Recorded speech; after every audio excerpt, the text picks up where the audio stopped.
Hey, Jimbo, you ready for this deal? Live action. Jimbo.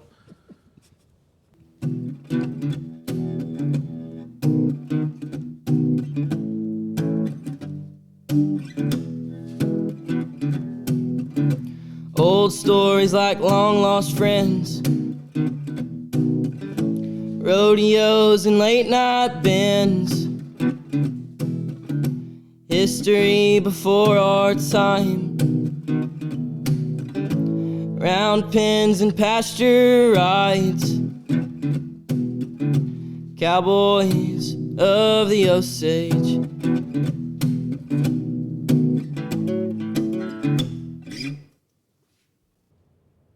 Howdy, everybody. Welcome to another edition of the Cowboys of the Osage podcast, brought to you by the Ben Johnson Cowboy Museum, located right here in downtown Pawhuska, Oklahoma, and the Artisans of the West Gallery we're sitting in right now, also located in Pawhuska, Oklahoma, within the Ben Johnson Cowboy Museum. Was that confusing enough for you, Jimbo? No, I got it. All right. Hey, it's old Cody here, and as always, I got my main man with me, Mr. Rodeo Historian himself, Mr. Songwriter himself. Got 2 songs published. Jimbo Snively. Morning, Jimbo. Who do we have today? Hey, Cody boy, it's just another great day in Osage, man. And Cody, we got Tracie Morrison with us today, and he's a master bit maker, makes a few spurs, but we've got 2 of them right here on the table that he made. And of course, you've got the best gallery. Is there a better place in the United States where you go see better stuff than this in one spot? But anyway, we've got it going on here at the Ben Johnson Cowboy Museum for sure. And Tracie's got stuff on display. And we've also got Jay Adcock with us today. Of course, he's a rawhide braider and member of the TCAA, and he's been with us several times and great friend of the museum. And we're going to get into the cowboy art world a little bit today. And Tracie, welcome to the Cowboys of the Osage podcast. Thank you for having me. I appreciate it. Well, it's our pleasure. Yeah, thanks for coming in, Tracie. Thanks, Jay. Yeah, Yeah, thanks for having me. Shoot, yeah. Tracie, where'd you grow up? Grew up in Chelsea, Oklahoma, USA. Well, Yep. were you in the cowboy life or? Yeah, my grandpa was a horse trader, so I was, raised cattle, traded horses. Me and my brother was his crash test dummies growing Yeah. up. So, Well, yeah. Been around Good it. job if you don't get killed. Yeah. By a horse or a Yeah. mad customer. Yeah. Could happen. I've seen it all in the horse trade. What was his name, Tracie? Tom Morrison. Tom Morrison. All right. Yep.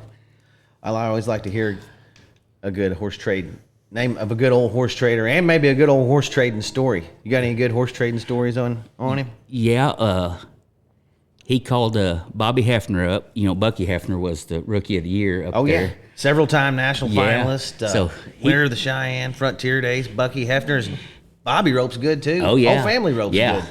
So he called Bobby up one day and he goes, I think I found a horse for you. Supposed to be he's a good kid horse. He'd be great. Bobby says, I'll be right over and try him out. Bobby comes over, gets on that horse, and that horse bucks so hard it rips the inseams out of Bobby's pants. And he says, Tom, I thought you said that was a kid horse. He goes, well, the people I just bought it from told me it was. He's not an adult horse, Bobby. You've never seen anything like that, have you? Kid horses are the worst thing to ever trade on. You just don't want them. Yeah. You don't want to touch it with a 10-foot stick, because the best kid horse in the world, sure enough, the second you tell someone it's a kid horse, Yes. it's going to run off with someone. It's going to buck someone off. It's going to run under the clothesline with the kid. You just don't want to mess with a kid horse. Oh, absolutely. And there's some kids that ride a little bit like Casey Tibbs, and most don't. Holy moly. Did you know Clem McSpadden over there, Chelsea? Yeah, I grew up with him, and I never thought anything of it. He was just old Clem. I'd go in the cafe, and we'd sit down next to each other and have breakfast and drink coffee and visit, and,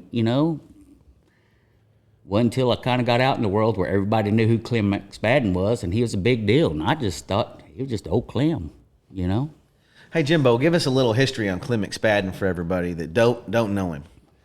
Well, he was, of course, best known as a rodeo announcer, but he was a state representative and for a long time. And then he was a state senator, and he was a Navy veteran, But he put on the national final. He oversaw the national finals for years when it moved to Oklahoma City, and that's what he's best known for. The voice of rodeo for a long time. Great ambassador to rodeo.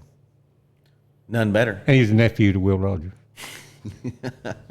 He had the gift of gab too. Holy moly! Yeah.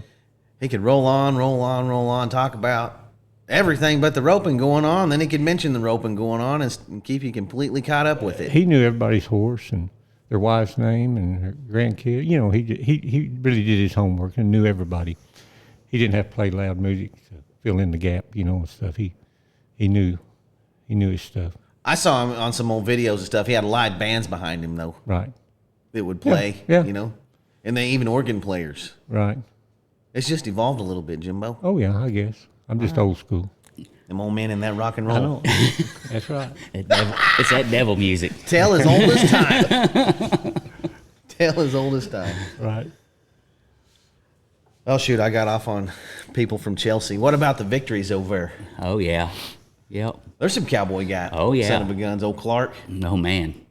Bill, I knew Bill Victor. He's still alive, I think. Yeah, as far as I Bill, know. Yeah. Yeah. Bill a set of pins for him one time, 40 years ago. I hadn't been around his boys much in the last several years, but I think they really got some stuff going on with the big roping they produce there. Yeah. At the kinda like Bushy Head used to they be. took over the pasture open deal. I think Timmy puts that on mainly. I don't Quite know. the event, I think. Oh yeah. Holy moly, there's that's a big bands deal. and I think it's Labor Day weekend or something. Yep. So everybody check that out. Lazy V probably. 105. I think they give them a 105 head start. Now I'm not Oh, sure. 105 foot head start. Yeah, because it used to be 101, I think, so they had to kind of change it up a little bit. So I like it. Oh, I'd like yeah. to watch that booger. it can get woolly. I'm mad. I don't like those short scores like that. Well, what made you get into the bit and spur making? Well, I cowboyed around a lot for a lot of years, and I was 44 and got in a horse wreck and broke my arm, and at that age, it takes a little bit longer to heal up, so I thought, well, I'll get me a job in town. Well, I got me a job in town, and I didn't like it. So I started building, some bits and spurs, or thought I wanted to build some bits and spurs and just make some cool stuff for myself and, kind of keep in contact with my cowboy buddies and stuff. And it just kind of took off from there. So been really fortunate, really blessed that it's done as good as it has. Did somebody help you right there at the beginning? Yeah, 2 guys were instrumental in that. And Leon Hughes, bit maker, pretty famous around here for, making lots of bits for these ropers and what have you. And Kenny Stidley. Oh yeah, I know Kenny well. Yeah, he pretty good steer tripper himself. Oh yeah, we used to rope together all the time. We were board members on the Osage Steer Roping Club together, me and Kenny. Kenny's a great guy. He was an educator his whole life, so he really was good at teaching me the fundamentals of what it took to build nice bits and spurs. So without those 2 guys, I'd still be spinning my wheels, Yeah, that Kenny, he's been making some pretty nice stuff. I remember when he was going to get into bit and spur making, me and him talked about it at a club roping once, and I'll be danged, next time I saw him, he was really producing some quality stuff. And it's getting better and better all the time. Better and better. I keep up with him on Facebook. One of the things that he told me... He's a good dude. Oh, great guy. Great guy. No doubt about it. Couldn't ask for anybody better, but one of the things he always harped on was, no matter what you do, make sure it's clean. So I've always tried to do that, make sure it's clean. All the metal work's clean, all your finish is clean, so.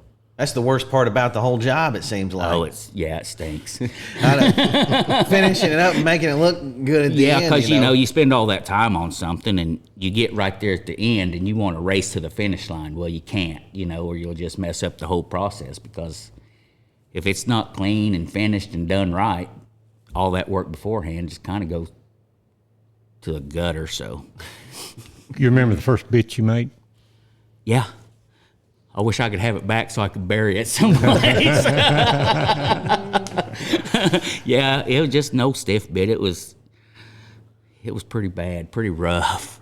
But you know, hey, got to start someplace. I'd like to have it because it'd be a collector's item one of these days. Oh, absolutely. Well, the first set of headstall buckles I made for a friend of mine, and I stamped them 01. I don't stamp my numbers or anything, but this one's stamped 01. And I've tried and tried and tried to buy those off of him. I've offered him all kinds of money for them. He won't sell them to me because they're another thing that I'd like to bury in the backyard. Horrible. Horrible. Well, I think you'll change your mind about that one of these days. And I was fortunate enough that my mother has my first stuff, and I felt the same way you did. I'm glad she kept it hid at her house. But it's fun to look back on and realize, everybody starts somewhere. And it's good for the rest of the world, too, the younger generation looking up to you to see how you could say, hey, here's my first bit. Right. And it inspires people to know that everybody starts somewhere and it's not on the top. No, it's definitely not on the top. It takes a lot of work, a lot of time. But you all start at knowing nothing, pretty much, I didn't know anything. I was fortunate enough to have a dad that was a welder, really good welder, so I was brought up around metalwork, which helped, but I didn't know where to buy solder, what solder was, didn't, any of that stuff. So, yeah, Kenny helped me with all that. What kind of tools does it take to make a set of bits like that? Bandsaw, file, sander. How do you make that bend right there? Torch and a hammer. Just a little jig of some kind, just... Yeah, I had it way overcomplicated, and then I went up to Ernie Marsh's, and he showed me a way that was so easy, it made me feel stupid. But yeah, he's got a little jig that's nothing more than just a little square box that you do, and it's pretty simple. None of this is Right. rocket science, Right. It's just a matter of doing it and figuring out the easiest and best way, get the best results. So. Yeah. Well, I admire your diversification. I mean, you've got a Texas, Oklahoma, Southwest bit there, the Ben Johnson trophy bit for the WRCA Ranch Rodeo here. And then you've got those California styles right there. And there's a lot of bit and spur makers that aren't that diversified in their styles. Well, the Texas, Southwest, Oklahoma bits is what I cut my teeth on. Shoot, I didn't know that a horse could ride in anything except an old grazer bit till I was probably 15, 16 years old because that's what everybody rode. Right. So that's what I know. And the California style bits has just been something I've picked up and just studied a lot about because they're fun, they're intricate, there's a lot goes into them, and you get paid. Let's talk about materials just a little bit. How many different materials are in that? On this one, there's, just your steel. You got some copper, fine silver, 24 karat gold. What's this piece here? Is that chromed or? Nope, that's just polished steel. Just polished steel, okay. Yeah, polished steel, yeah. It's sure shiny, isn't it? What's the difference in fine silver and sterling silver? Just a little bit different alloy. It's not much, just fine silver to me is a lot easier to work with. I don't know. Fine silver's almost pure silver. Yeah, and there's sterling silver's 92.5% silver. 925. Yeah, So fine's a higher grade. 999. So And sterling's a little more durable It when is. you're making stuff out of it. It is. So And then a silver coin. just like everybody- on gold, most of your gold jewelry is 14, 18 karat, Right. 10 karat. You're not going to see any gold jewelry that's made out of 24 No, karat. it's too just soft. too soft. And that this inlay here on this one, it's 24 karat, and that's probably the best to use for inlays because it is so soft. You can get it beat down in there easy without marring anything up. So I couldn't even make the stand that they're sitting on. oh shoot, Now, do you tap in all those inlays? all by hand. Oh, you Yep. bet. And then file them off or sand them off. Sand them off with an old stone. Hey, take this pen on that bit right there and just point out the different parts of a bit and tell us the names of them for everybody, because I don't even probably know all the correct names of every part of a bit right there, just This one here, because not everybody knows everything that watches this. Well, I mean, you got your, what they call a cheek or a shank. That's that whole side piece That's the right whole there. side piece. Okay. And that's a Fresno style? Is that what Fresno or a Santa Paula, you Okay. can go by either one. This square part right here that gives you a little bit of action for your signal, it's called the J box, and of course you got your mouthpiece, and then your cricket. What are those for? Fidget spinners, basically, for the horse. I think gives them something to do if they get uptight or whatever. Why are they copper instead of steel? Well, we could get into a long conversation about that. Somebody come up with the idea that copper makes them salivate more, but I don't know if anybody's ever really sat down and talked with a horse and know if they really do slobber more with a copper or if they just, Same with those sweet iron mouthpieces. What is sweet iron? I've never got a real good answer on that, but it works, You can talk about it. Yeah. Oh, yeah. Yeah, sounds good. 100% Yeah. sweet It does sound iron good. mouthpiece. Yeah, it does with a sound good good. That's made out of sweet iron out there. Sweet boys. iron. And then down here, these are called your stirrups. You can attach these rein chains to them, or you can just get a leather connector and use that to attach your ramels to. And then you got your chains here, which just helps as a counterbalance, keep them from. So, yeah, a lot of this is a lot newer to me than the Texas style, but. What style is that bit you built for the top horse for the Ben Johnson? Ranch Oh, Rodeo? that's classic kind of Buster Welsh style bit or cheek with just a nice, stiff, high to medium port. How long has that mouthpiece. style been around? Probably have to ask Buster Welsh that. You got any info on Buster Welch, Jimbo? No, not really, Cody. Hey, you remember that time that Marvin Cantrell said he had a match cutting Yeah, Buster right. Welch against Yeah. Matlock Rose, wasn't it? Yeah, I think Something so. like that. Yeah, he was a master. They had a horse bridleless match guy, cutting for at sure. this fella's Oh, wow. house. Didn't even have bridles on the Nice. horse. Is that what he said, Jimbo? I think so. Story's getting bigger Yeah, through the the story's getting bigger and bigger. I'm not helping out any No. with that, but it was something pretty major. I got to go back and listen to that because that was a pretty amazing story. Yeah, yeah. But he was About- probably the most famous cutting horse guy, I guess, of all time. My roping saddle that I roped on all the years was a Buster Welch modified to a roping saddle. Right. Tree. Yeah. Well, that guy was sure influential on Oh, yeah. the world of horses and Big time. Western way of life and And still is. I know he's just gone now, cowboys. but he'll be He just influential for a passed long recently, time. I think, yeah. didn't he? Yeah, just a year or so. Yeah, Buster Welsh never be gone, though. He'll No, live that's what on I say. He'll forever. be influential for a long time. Tracy, you might show on there the difference in that, like you've got a solid cheek, solid bit in that Buster Welch type bit, and then you've got the looser cheeks. Okay, yeah. Like if you pick that California bit up, Right. Yeah, this is a just stiff bit, what they call. So, there's no give. It's stiff. It's all there is. And then these are, I guess, what you'd call signal bits. So they're loose. yeah, pick that up and you can see how much plays in those Yeah. cheeks. There's lots of play in there. Hey, you break it, you buy it, Tracy. So, But, excuse me. go ahead. No, I was just going to ask you to explain that because I know I'd been in on several discussions about how loose a bit needs to be like that. Well, you could probably ask 10 different people and get 10 different answers. Some want them stiff, some want them loose. I just got through having a conversation with, he used to be the cow boss up there on the gang ranch in British Columbia. And he goes, he likes his a little bit stiffer because they'll always loosen up in time. But then I've had other people that said they want them loose from the get-go.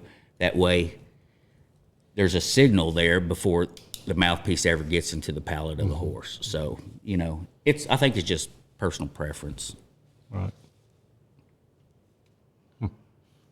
Absolutely. Did you just cut that? Was that just a big piece of mild steel and you cut it out with plasma torch? Oh, That- no, that's a bandsaw. Bandsaw. In there. Yeah. Okay. So I cut this right here. You can't tell, but this right here, I ran my bandsaw through that right there and then cut around and, nibbled around and then welded that back up solid What kind again. of bandsaw can you cut that? I mean, How little does that have to be? Well, like I said, you just got to nibble around. There's a lot of file work that goes in there after you get it pretty close. But no, if you'd come to my shop, it's nothing fancy. It's pretty caveman in there. No plasma cutter? No plasma cutter. Matter of fact, my old bandsaw is just one of those porta bands that I've made a stand for and got a hot pedal for. That's it. What kind of welders are you using? I use a Lincoln TIG. Yep. That TIG's so much cleaner, isn't it? Well, it seems like I never was able. All I can do is get a welding rod stuck to a piece of metal and burn a big hole at big old hole in the piece of metal that it's stuck to. I'm real good at that, but Well, at some point, you decided you branched out a little bit, or went to, making or wanting to make these West Coast style bits. When was that? I have some good friends that live and work up there on the Wagon Hound in Wyoming. And I've got to credit them for this, because they've kind of, when I first started out, they said, hey, could you do something like this? I'm like, I don't know nothing about it, and they say, well, try it. So I'd try it, and they would give me feedback and stuff. And so they pushed me along and pushed me along and pushed me along. And so, yeah, they got me going. They had faith in me, they seen something in me and pushed me to do something other than just what I was used to and what was comfortable for me. So, And that Wagon Hound, they own and have shown a bunch of horses in the NRCHA, yes. the National Rain Cow Horse. top place, sounds like. Oh, for oh sure. man. Have you ever had to just throw one in the trash? I've got a little creek behind my house.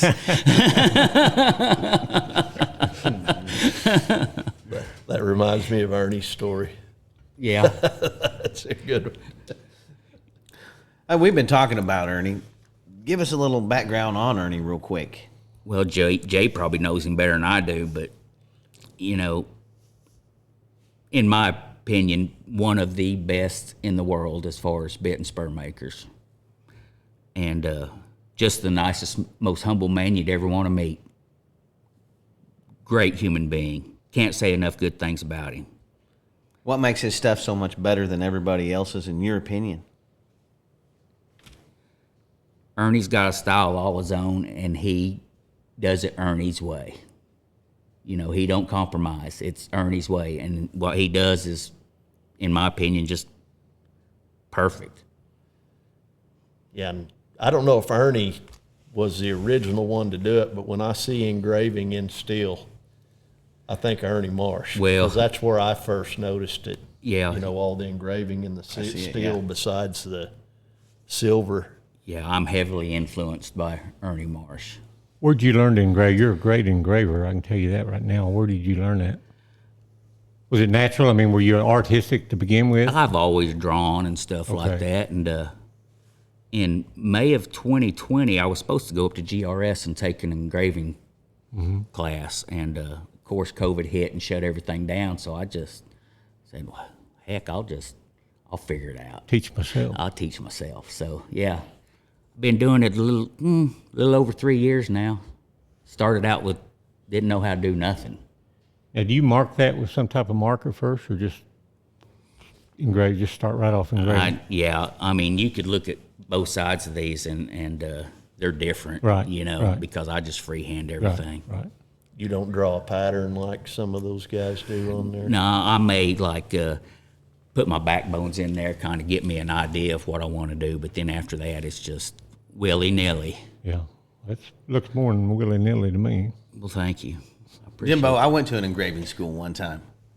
This fella by the name of Johnny Wirtz, but he was selling GRS equipment, and he invented some styles of engraving. This fella, a style called the bright cut, and a few other styles. But all I got out of it was the wriggle and the weak cut. That's all I really got out of the whole deal. Pretty much the easiest thing. I have zero artistic ability. I sold my engraver years ago. I've had some of my friends, from here in Texas say, well, why don't you ever just do some of that traditional Texas style stuff, with the wheat cut? I'm like, I've tried. I can't do wheat cut. It looks like cock. And they're like, you got to be kidding me. You do that other stuff, but you can't do a wheat stalk? I'm like, I can't. Tried and tried and tried. Can't do it, so I'll just stick with what I can do. What do you call that pattern? Oh, relief engraving. Yeah, Tracie, basically. But that's a Las Cruces bit, correct? Las Yes. Cruces cheek. The Las straight. Cruces I got cheek and I don't even know what you'd call that mouthpiece. I've got it written down someplace. Whatever is Spanish for lollipop, that's what I call it. That's kind of like a half-breed Yeah. little spoon. Yeah. It'd What's a- almost be like a barqueño without Volcano without the braces. Yeah. Right. A volcano's like it's got the braces. It's a spade without the spoon Oh, coming okay. up. So you got the braces, comes up just a little bit, and it doesn't come up with your spoon on a spade. Gotcha. That's interesting. Yeah, I might have to take that to Tulsa with me this afternoon to see if they'll name it. Do it. Try to sell it while you're up there. Well, I was going to say 50% commission. You make a few spurs. I do. Are they harder to make, easier to make, or Oh, in my opinion, they're a lot harder to make. really? Yeah, just a lot to them. You know, if you want to do them and do them right, there's a lot to it, and then you got to do it twice. So, but yeah, I've got a few spur orders on the book, so I'm gonna have to suck it up and do them, I guess. How do you market your stuff? The internet has a lot to do with it now, probably. Yeah, if it wasn't for Facebook, Yeah. I wouldn't know what to do because that's it. I don't have a website or anything like that. I'm not a very good businessman. I just build my stuff and stick it out there, and if people like it. Where's all your stuff going now? Oh man, all over. I just got through sending I've had a couple bits that went up to British Columbia, quite a few to California, a lot to Wyoming, Montana area. And thanks to Jay, I just got an order to go to Switzerland. So 50%. Don't forget sounds about right.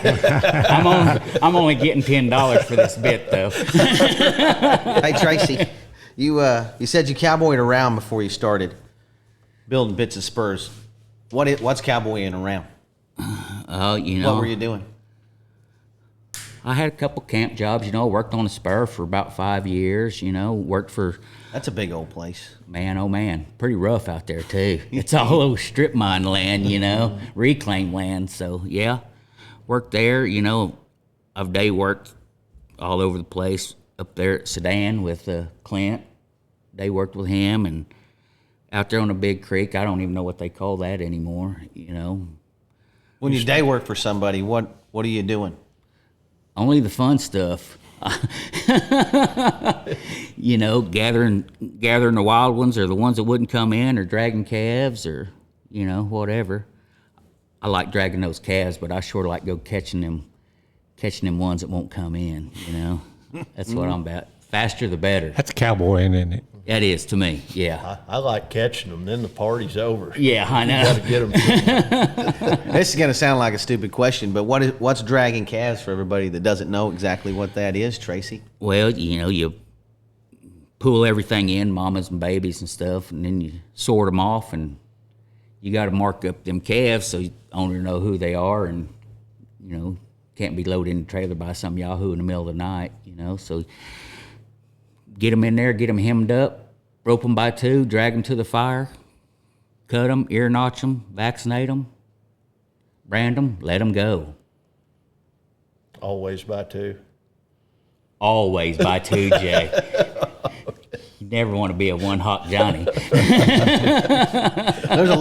There seems to be a lot of rules in this dragging calf deal in the few that I've been involved in. Well, there is, and you know, I mean, a lot of them are unspoken, which that's kind of crazy, but they are unspoken, and how they get transferred or passed on is crazy. But Well, the thing that I've noticed, a lot of places, just miles apart, sometimes the rules are a little different at that calf dragging than they are at the other one. yeah, they are. I mean, Most of them are the same, I guess. they're The all really overall. close. What's some of the unspoken rules? Just so if some greenhorns get out there, maybe you can save them an ass eating. Well, I have gotten off my horse and took my boot heel and drug a line across the dirt and said, "You boys, do not go past this line. Let me drag it to you." You know, so yeah, don't get in there and get ran over. Let me drag it to you, and then you can do your work on it. So that's one of them.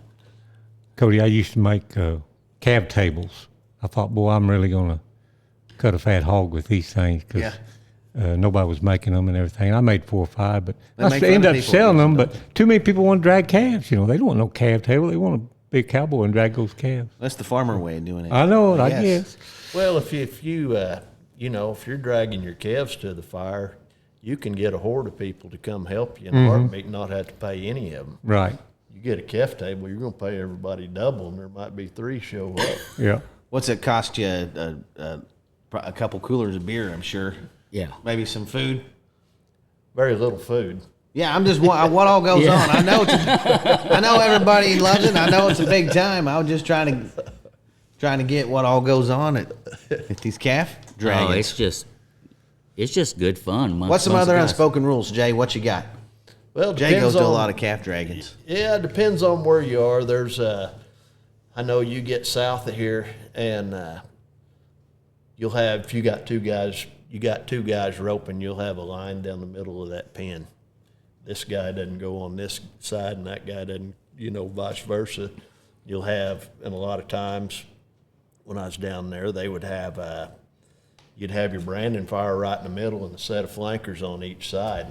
And this guy drags to that set of flankers, this guy drags to that set of flankers, and you never, and really it's a good rule because there's not any willy-nillying around.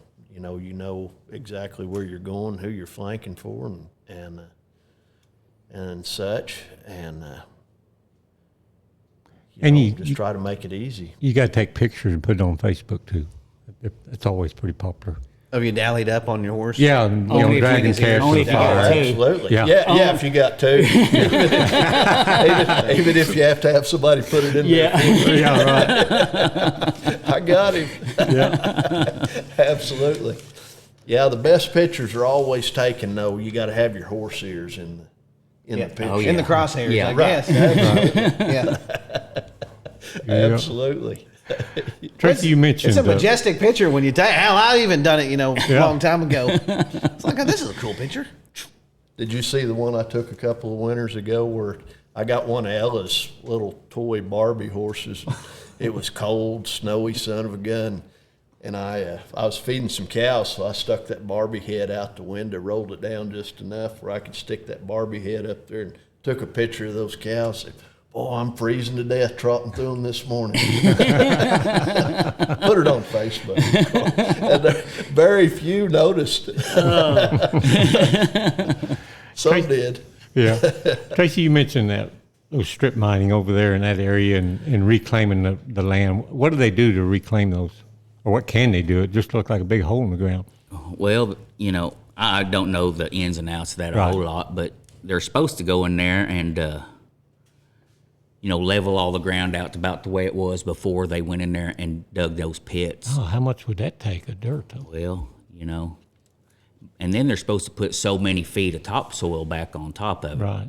which I don't think so because there's a lot of rock over there. Man, there's a lot of rock. When I was a kid, we'd go to the rodeo at Veneta, and that was a big deal to drive through there because you'd see those big old scoops and crane-looking things. We'd never seen anything like that over here in the Osage. And I just remember those big old pieces of equipment over there in those big old strip mines.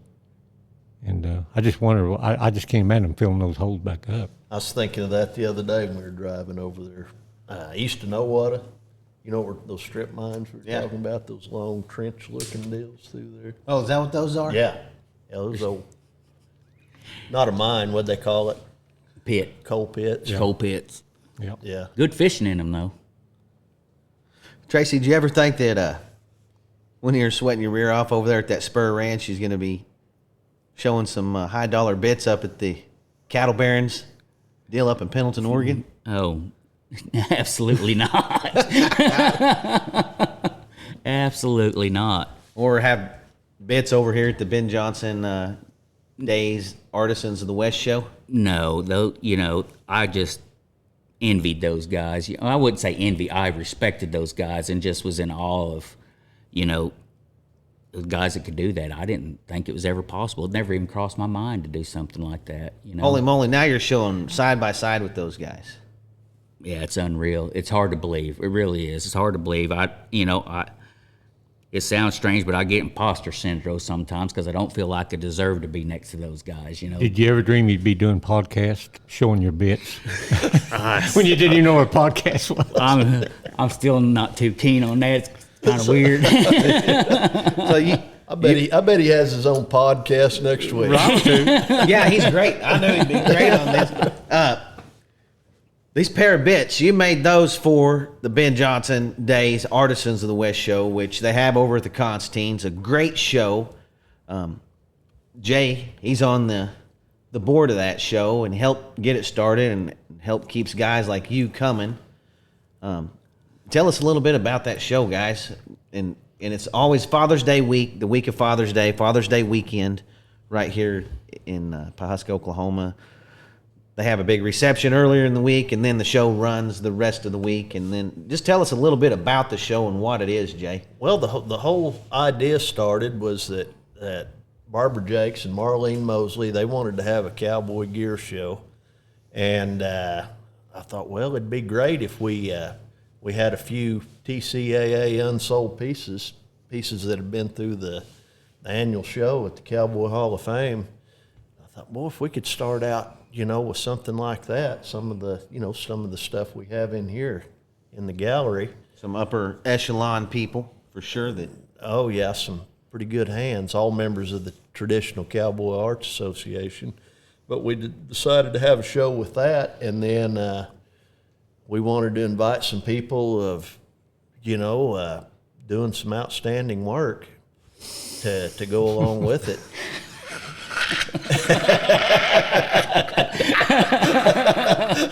Settle down. and anyway, it's just grown. This is the second year. This last year was the second year we've had it, and I think it'll just keep getting bigger and better. Some really, really nice cowboy gear, bits, spurs, rawhide work, silver work, you name it. We're on the subject of shows. You got a big show coming up. Yes, sir. Oklahoma City. I'm going to call it the Cowboy Hall of Fame. You can tell That's them what I call it. It'll always be the Cowboy Hall. What is it, Jimbo? Tell us what the official one so they can find it on Google when they're driving there. I don't know. National Museum of the Cowboy or In Western How Heritage. about Western Heritage, yeah. National Cowboy and Western Heritage Museum. Yeah, there you go. Oklahoma City. Yeah. AKA the Cowboy Hall of Fame. Yeah. Yeah, and our annual Traditional Cowboy Arts TCAA show is October 6th and 7th is when it opens. We'll have a dinner and reception there and a big party, and then everything down there will be on display at the Cowboy Hall of Fame till right after the first of the year. So it runs for a few months. All the Yes. stuff's available to look at. But if you want to buy it, first shot's the first week, right? Yes. That It would probably be stays for sale the 6th whole and time? 7th. It is for sale the whole time, but It's all picked through by then. it's all usually, there'll be Ain't nothing left. hopefully over 90% sold that weekend, the opening weekend. And, there's always a chance, I might end up with something unsold and hopefully not, but if it is, we'll end up here at the Artisans of the West Gallery. So this is the deal. We've been under construction for a little over a year, it seems like, and we're still under construction. But by the time this podcast comes out, we'll be pretty well completed, and there's going to be a lot of great stuff in here. There's, like I said, it's open while it's under construction, but by the time this podcast come out, I imagine we'll be pretty close to 100% completed with the construction and just kind of tell people what this gallery is going to be, Jay. In your opinion, and I'll give my opinion on it too. Well, we're in conjunction with we're having the Artisans of the West art show, Father's Day weekend, and it's all for sale as well. And, you know, as you and I talked, we agreed that anything that is quality enough to go in that show and sell be good enough to have on display and for It's sale museum here quality anyway. here in our gallery. And you know, this gallery, Tracie, we got these pair of bits of Tracie's in here. This gallery may be one of the very few places, if not the only place in the world, that has this type and this amount of stuff. You know, we have braided rawhide pieces over there from Pablo Lozano out of Argentina, also Maximo Prado out of Argentina. We have who made those reins and stuff over there? Nate Wald. Nate Wald. That's a Billy- big name in rawhide Billy right Alvin. there. Wilson Capron. We're looking at some matte lit stuff here. You know, Troy Pedro. West, Pedro Padrini. Jay Adcock. Yeah, Jay Adcock. Yeah, You know, we could go on and on. Don't Ernie forget- Marsh back here, his brother. We got two brothers on Yeah. display. I mean, pretty rare deal. We have a right here. This is a one-off that Jay made. A Rieta Jay made. He's only made one of them, and we have it for sale right here in the museum. And he made this quite some time ago. So this is a one-off vintage Jay Adcock piece right here. Well, I'd made a bunch of Rietas, but it's the only one that's a 4/6 and 8 strand. Like I said, the only Most one like places. it. There's not another one like it. You was right the first time. Don't leave Jill out. Jill over here. Jill. Wait a minute, let me say her name. Jill Latino Yamate. It's probably Latino Yamate. Wow, that is pretty. Yeah, she does great work. Yamate. And you Rhymes know, with we have a few karate. original Karate. paintings by Cameron Free, great legacy art family from here. So it's just one of the only places I can't think of anywhere in the world besides maybe a high-end auction, LaBelle's auction, something like that, A&S auction, where there's this much stuff available to buy. But this is available to buy year-round, 6 days a week, 7 days a week if you call me and make an appointment. On the shelf, ready to go. If you don't want to wait, you know, like Wilson Capron, he don't take orders. He'll take your order and he has to decide whether he wants to make it for you or not. I mean, that's how hard some of this stuff is to get your hands on. How far behind are you if we ordered a bit from you today, Tracie? Oh, I try to keep it at a minimum. I'll shut my books off so I don't get so far behind. So I try to stay at least 8 months. You know, if I kept my books open and took all the orders that people... So you're 8 months behind unless someone's in a bind? Right. What about you, Jay? Oh, I'm right around a year. So if you don't want to wait a year, if you don't want to wait 8 months, this is the only place to come get it. Yep. And you know, we're just promoting the Western way of life here, and we're promoting the best of the Western way of life right here. And And now it's a great place to come visit. It really Oh, is. absolutely. If you're into this kind of thing, if you're not, it's just great to see. I mean, you can definitely tell quality, and no matter yeah. what you're looking at, anything in the whole world, and it's no different with this stuff. Now, Tracie, I was going to mention to you as well that the NRCHA, the National Rein Cow Horse Association, is having their Hackamore Classic show in Tulsa. And I know how it makes me feel to go down there and visit and see some of the best trainers in the world using your stuff. What do you think of that?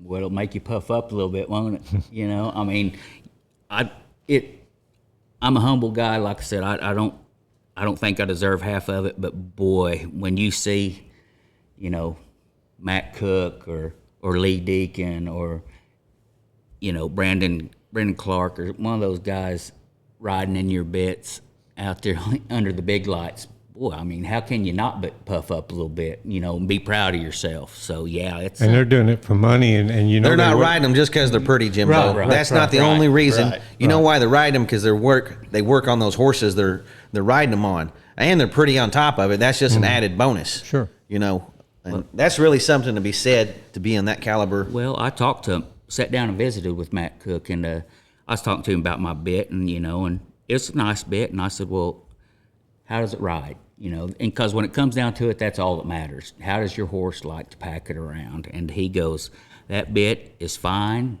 is great. And he goes, and it works on multiple horses. So that really, that's just not a one, it fits this particular horse. He said he's used it on several different horses, and they all pack it around and really enjoy it. So that just makes me feel good, because at the end of the day, it doesn't matter how pretty they are.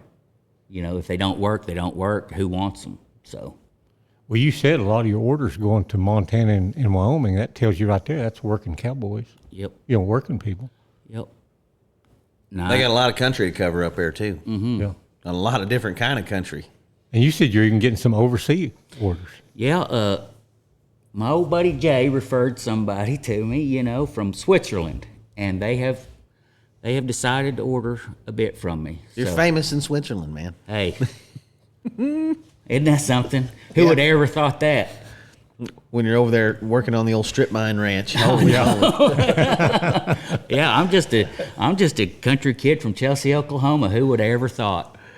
Well, we're darn proud of you. We got a lot of great bit and spur makers from right here in Oklahoma, especially this county. We have John D. Israel. The living His stuff legend. isn't the fanciest in the world, but Living legend. Matlock Rose wrote his stuff, so Yeah, must have worked come pretty on. good. Who would you put on your Mount Rushmore of bit makers? Ernie Marsh. Billy Clapper. John Israel. Need one more. I don't make bits. One more. Do you know Oscar Crockett's first shop, possible first shop, one of the first shops was right across the street from here. I know it. Oscar Crockett, the great Crockett bit and spurs. You got a set of spurs back there that says Husk on it. From the first shop. Yeah. The only documented pair of spurs from the first shop, actually. One more, so Yeah. just so he won't get mad at me. Wilson Capron.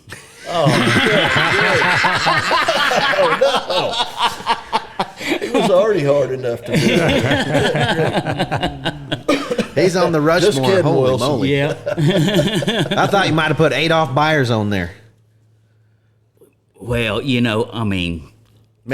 I thought you might have put old McChesney on there. how far? Yeah. There's too many. There's too many. I'm just joking around with you. But, those were great. That's a Clapper. great rep. The ones that Billy their Clapper. work inspired you is the one Right. I'm thinking Yeah. of. What's up with Billy Clapper? I love his stuff. It's some of the best using Classic. stuff. It's classic. It works. It works. It's worked forever. It will always work. And like I said, when it comes down to it, that's all that matters. How good do they work? Because I could have the prettiest bit here, 24 karat gold all over it. And if it doesn't work, who cares? That's not what I'm about, I like them to be pretty, but I want somebody like Matt was talking to me, they work. Yeah, that's got to make you feel good. Oh, yeah. So, Absolutely. Well, and I've heard many comments about your stuff, and the two things I get is how nice it is, and then I get how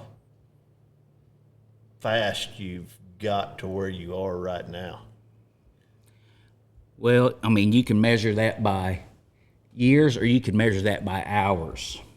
Right. I have spent an enormous amount of time, hours-wise, trying to get to where I am, So, because really and truly, I've been doing this full-time. It'll be 3 years in January. Wow. Well, it don't matter how long it takes you to get there. You're there, man. Well, thank you. I'm trying. I still feel I've got a long way to go, but Well, that's the way to keep a good attitude for sure. Well, I don't want you to ever get to the point where you are there, because when you do that, you're done yeah, as well, far as progressing. right. Well, I got a short attention span anyway. I feel right now I'm plateaued, so I'm going to learn some sculpting in September. Because I'm just kind of been doing the same thing. I feel like over and over and over for the past 6-8 months, and I'm ready to learn another thing to add to my repertoire. Can't wait to see it. Is the sculpting like the Javier? Yes. That's what I'm going to learn. I Yeah. want to mispronounce his last name, but That stuff that looks is cool hard. Stuff. Yeah. That is cool stuff. What other goals you have? Well, one of these days, if I can be in the cool kids club and they'll have me, I wouldn't mind being in the TCAA. You know, and That's a great goal to well, have. it is. I mean, the best of the best of the best. You know, and I'm not going to lie. A lot of it is, you know, who doesn't want to be amongst the best, you know, and be associated with the best. But the biggest deal is for me is I got 2 grandsons, you know, and I cowboyed for a long time. I don't have anything. I'm not going to leave them $1 million, but I'd sure be able to like leave them a legacy. You know, so they can say, hey, my papa was Tracie Morrison, bit maker, member of the TCAA. Look at his stuff. So Yeah, that's cool. That's cool. You know, I met your boy Levi long before I met you, and what a good kid. I thought he was such a good hand. he's a really good hand. Really Working good those hand. colts over there. He's a good hand with Keep him colts. from hanging out with him very long. For sure. I'm just kidding. Tracie, thanks for coming on. Jay, thanks for taking the time to come up here. enjoyed it. Talk about the gallery and You got everything. Thank you for everybody that was here for the Hackmore Classic over there in Tulsa that stopped by. Holy moly, we had a slew of people from all over the United States, Jimbo, on their way through to Tulsa. They stopped by, and Jay had some people even come up from there. So, who would have thought? Who would have thought? Who would have thought? I appreciate you guys having me on. It was fun. It was fun. And what you've got here is 1 in a million. Well, it's 1 in a getting better million. and better every Oh, day. yeah. Thanks to guys like you, Tracie, and thank Thank you you. for putting your stuff in here for sale. And hopefully, we don't have it long. Yeah. And you Sell got to it. make something else Yeah, for us. sell it and I'll build another. Yeah. For sure. Well, all right, everybody. You got anything, Jimbo? I just come by Tracie's Bits. Me and Jimbo, we've been on the podcast trail about like we used to be on the rodeo trail. Yep. Holy moly. 3-4 podcasts already this week's. Yep. And we're keeping adding them in. Good things on the way on the podcast. That's right. All right, everybody. We'll see you next week. Be sure to like, share, recommend, all that fun stuff. Leave a comment. Well, we like the comments. It means a lot to me and Jimbo. We'll see y'all later.